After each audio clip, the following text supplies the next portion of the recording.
जय सुप्रभात, राधे राधे। मैं प्रिंस कुमार स्वागत करता हूँ आप सभी का कोड में सब कुछ श्रृंखला के अंतर्गत जो हम लोगों ने शुरू किया है कोड के माध्यम से सबको सीखने का। इसी कारणवश कल आपको वीडियो नहीं उपलब्ध कराई जा सकी क्योंकि तकनीकी त्रुटि हो गई थी और वीडियो बनाए जाने के बाद वो करप्ट हो गई थी। तो दोस्तों, आज हमने भूगोल विषय के अंतर्गत चुना है पृथ्वी की आंतरिक संरचना को। हमने चुना है भूगोल विषय के अंतर्गत पृथ्वी की आंतरिक संरचना को, जिसमें आज के कोड में हमने सीखना है क्या पृथ्वी की आंतरिक संरचना क्या है, पृथ्वी की आंतरिक संरचना क्या है और इसे कैसे हम एक कोड के माध्यम से बहुत आसानी से सीख सकते हैं। तो जैसा कि आप देख रहे हैं, हमने हेडिंग डाल दी है पृथ्वी की आंतरिक संरचना। और पृथ्वी की आंतरिक संरचना क्या है, तो हम जानते हैं कि रासायनिक संगठन के आधार पर, रासायनिक संरचना के आधार पर पृथ्वी की आंतरिक संरचना को तीन भागों में डिवाइड किया गया, सियाल, सीमा और निफे। सियाल, सीमा और निफे।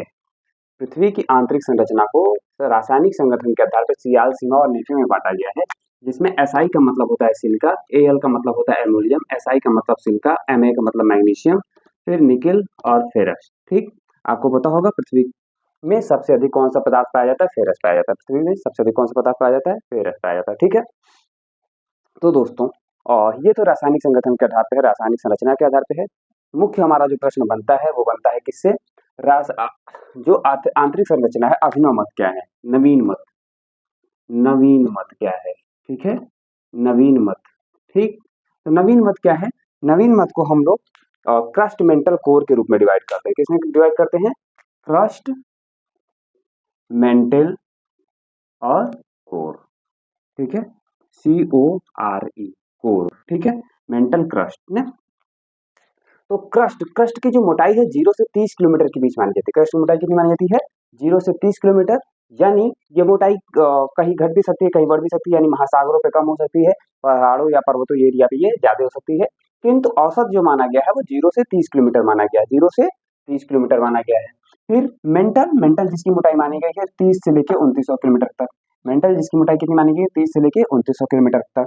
और कोर यानी जो सबसे आंतरिक भाग है वो 2900 किलोमीटर से लेकर 6371 किलोमीटर तक मानी गई। कितनी मानी गई है, 2900 किलोमीटर से लेकर 6371 किलोमीटर तक क्या हुई है, मानी गई है। ठीक, अब क्या किया जाता है, जो हमारी जो ये विभाजन है आंतरिक, ये कैसे प्राप्त किया गया, तो भूकंपी तरंगे जो हैं, कौन सी तरंगे, भूकंपी तरंगे। जो भूकंपी तरंगे आती हैं PSL, कौन सी, भूकंप के द्वारा जो PS और L तीन तरंग निकलती, प्राइमरी, सेकेंडरी और लॉन्गिट्यूडनल वेव। ठीक है, प्राइमरी, सेकेंडरी और लॉन्गिट्यूडनल वेव, जिसे लॉन्गिट्यूडनल वेव को लव महोदय ने खोजा था, इसलिए इसका नाम लव वेव भी है या फिर लॉन्गिट्यूडनल वेव भी है, प्राइमरी और सेकेंडरी। ठीक है, तो ये जो वेव्स आती हैं, जो तरंगे आती हैं, भूकंपी तरंगे, कौन सी तरंगे, भूकंपी तरंगे, इन्हीं के माध्यम से इसकी आंतरिक संरचना का विभाजन किया गया क्रस्ट, मेंटल, कोर में। तो सबसे पहले हम देखते हैं कि क्रस्ट को भी दो भाग में, अभी पहले देखिए, पहले मेजर रूप से बांटा गया किसको, क्रस्ट, मेंटल, कोर में। अब इसको माइनर रूप में बांट रहे हैं, अपर क्रस्ट और लोअर क्रस्ट के रूप में, अपर क्रस्ट और लोअर क्रस्ट में। ठीक है, अपर क्रस्ट और लोअर क्रस्ट, अपर मेंटल और लोअर मेंटल। ठीक है, अपर मेंटल और लोअर मेंटल, अपर कोर और लोअर कोर। ठीक, तो ये तो सब आराम से आप देख सकते हैं ना।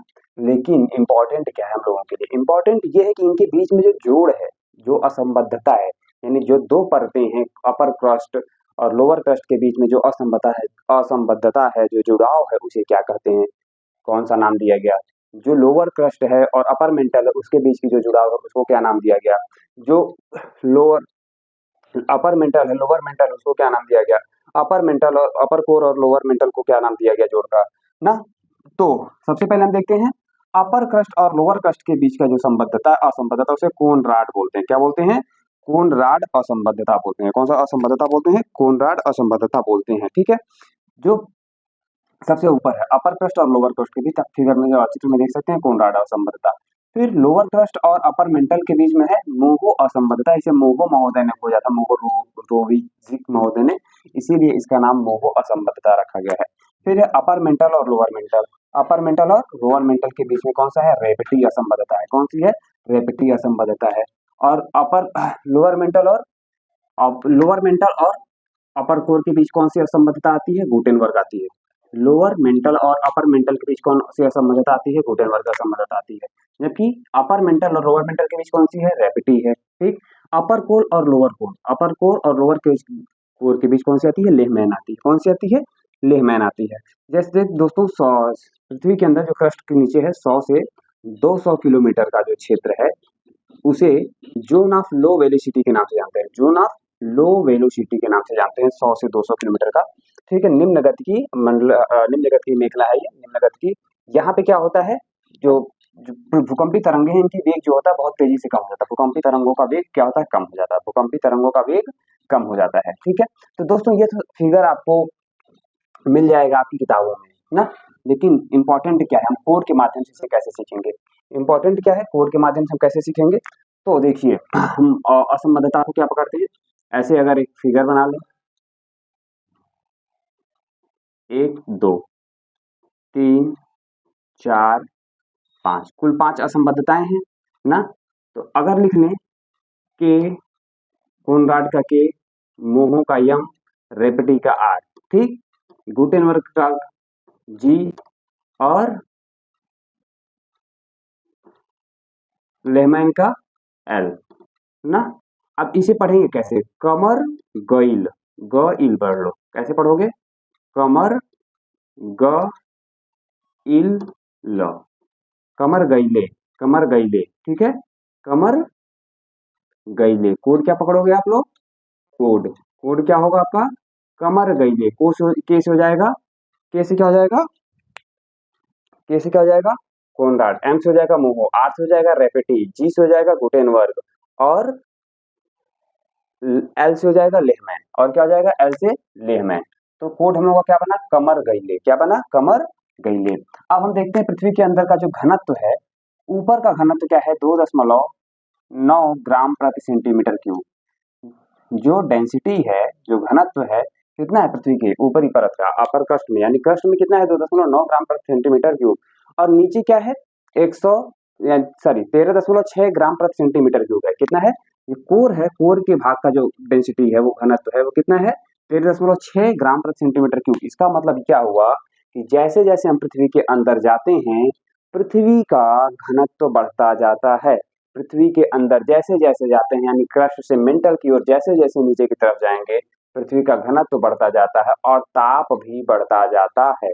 ताप भी बढ़ता जाता है। जैसा कि हम सभी जानते हैं कि 32 मीटर की गहराई पे जाने पर, ठीक है, 1 डिग्री सेल्सियस तापमान बढ़ जाता है। 32 मीटर की गहराई पर 1 डिग्री सेल्सियस टेम्परेचर इंक्रीज हो जाता है। ठीक है। पृथ्वी के अंदर अगर आप 32 मीटर की गहराई पे चले गए तो 1 डिग्री सेल्सियस टेम्परेचर क्या हो जाएगा? इंक्रीज हो जाएगा। क्या हो जाएगा? बढ़ जाएगा। 1 डिग्री सेल्सियस टेम्परेचर क्या हो जाएगा? बढ़ जाएगा। किंतु यह जो बढ़ने की गति है हमेशा समान नहीं है, यानी ये जो गहराई बढ़ने के साथ साथ तापमान बढ़ता है वो एक समान रूप से नहीं बढ़ता है, बल्कि वो निरंतर घटते क्रम में बढ़ता है। यानी वो कम होगा, जैसे 32 मीटर पे बढ़ रहा है, फिर 1 डिग्री सेल्सियस और नीचे जाएंगे तो हो सकता है 100 मीटर पे 1 डिग्री सेल्सियस बढ़े, फिर और नीचे जाएंगे तो हो सकता है 1 किलोमीटर पे 1 डिग्री सेल्सियस बढ़े ना। तो जैसे जैसे नीचे जाएंगे गहराई पे बढ़ने पर तापमान तो बढ़ता है, लेकिन ये घटती दर से बढ़ता है। किस दर से बढ़ता है? घटती दर से बढ़ता है। यानी गहराई पे जाने पर, ये याद रखिएगा, गहराई पर या गहराई में जाने पर, गहराई में जाने पर तापमान घटती दर से बढ़ता है। किस दर से बढ़ता है? घटती दर से बढ़ता है। ये इंपॉर्टेंट है, बहुत इंपॉर्टेंट लाइन है, याद रखिएगा।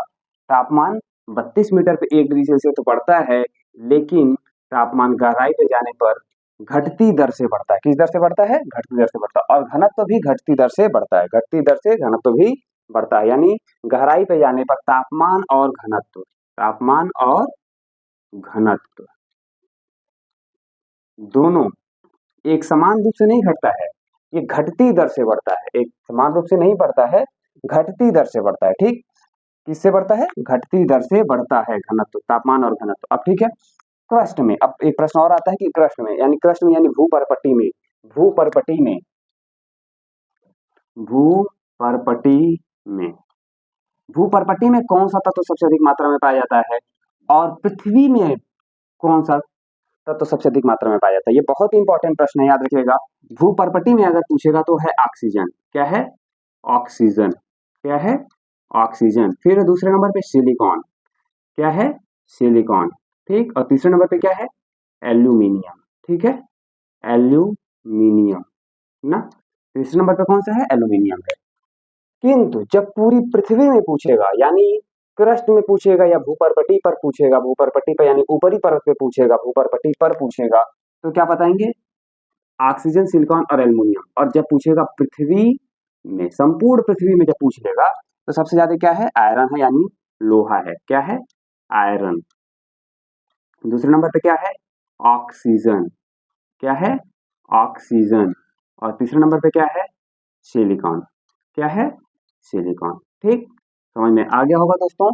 तो दोस्तों हम लोगों ने आज क्या देखा कि भूपर्पटी में कौन सा तत्व है, पृथ्वी में कौन सा तत्व है। पृथ्वी की आंतरिक संरचना में जो असंबद्धताएं हैं उसे कमर बेल कोड के नाम से जान रहे हैं। गहराई पे जाने पर 32 मीटर पे 1 डिग्री सेल्सियस तापमान बढ़ जाता है। कितना बढ़ जाता है? 1 डिग्री सेल्सियस। किंतु गहराई में जाने पर ही तापमान और जो घनत्व है, तापमान और घनत्व याद रखिएगा, तापमान और घनत्व घटती दर से बढ़ता है। किस दर से बढ़ता है? घटती दर से बढ़ता है, ना कि एक समान रूप से बढ़ता है, ना कि एक समान रूप से बढ़ता है। तो दोस्तों मिलते हैं कल फिर एक बार नए कोड के साथ। थैंक यू, धन्यवाद। वीडियो को लाइक शेयर सब्सक्राइब करना ना भूलें। Thank you.